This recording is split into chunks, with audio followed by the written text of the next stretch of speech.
Hi, and welcome to the second episode of Full Moon Film Buff. Today, we're going to be talking about the first movie that we can actually watch, even though this is the second episode.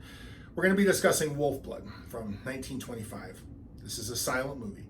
I was able to watch it at publicdomainmovies.com. There'll be a link down in the description.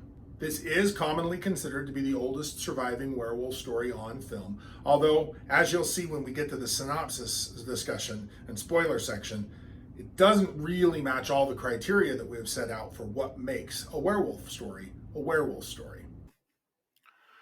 Let's talk about prominent cast and crew. Bruce Brownie Mitchell directed this film.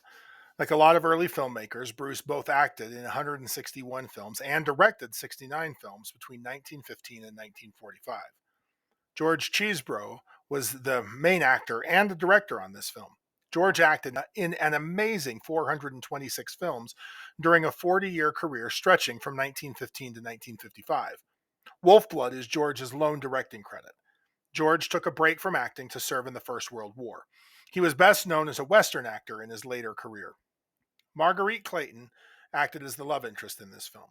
She acted in 181 films between 1913 to 1928. Now, I really enjoyed watching this movie, but I understand that 100-year-old silent movies aren't everyone's bag, and this movie does have some problems. It's a little slow in the first half. The first half feels a lot like a documentary about Canadian logging.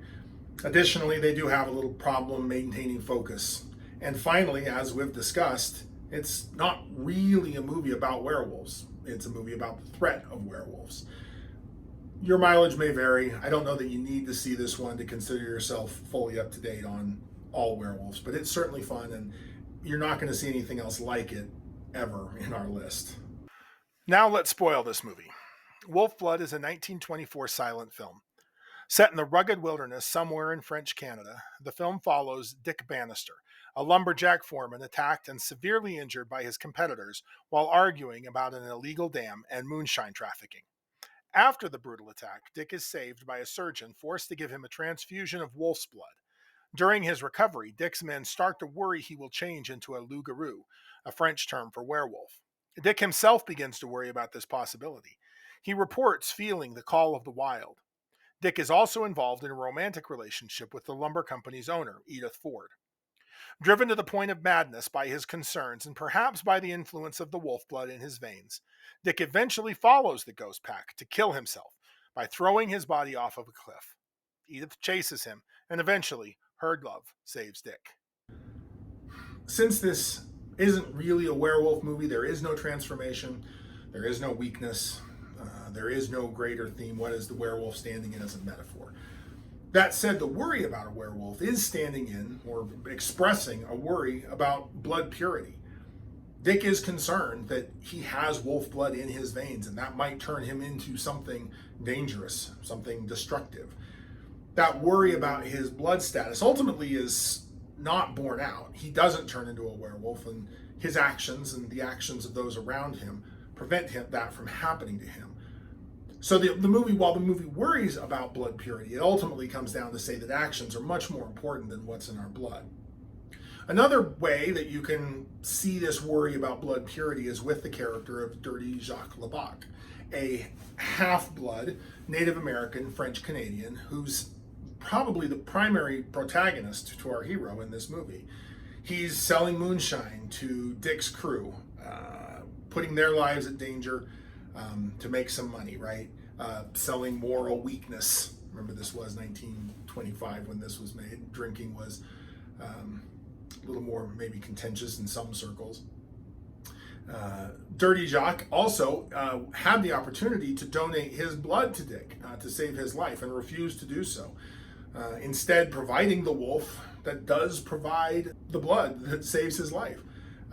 So Dirty Jacques is very clearly another instance of half-blood being a problem.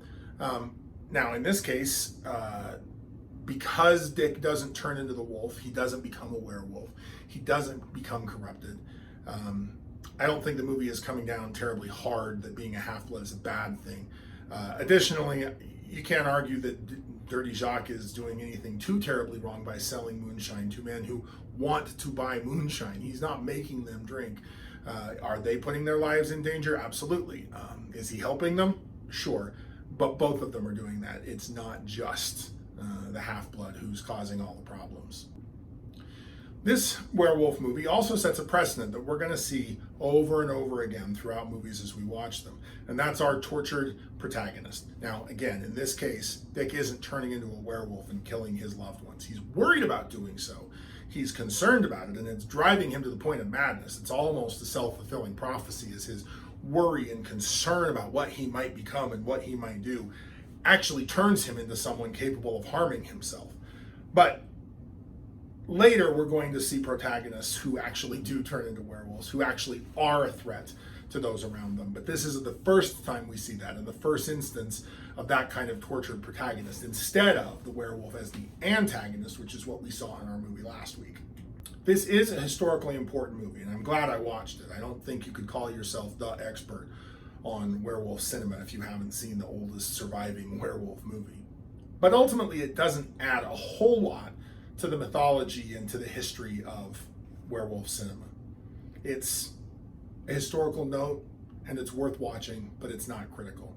In the next episode, however, we are going to talk about a movie that is critical to the development of werewolf cinema, and that's 1935's The Werewolf of London.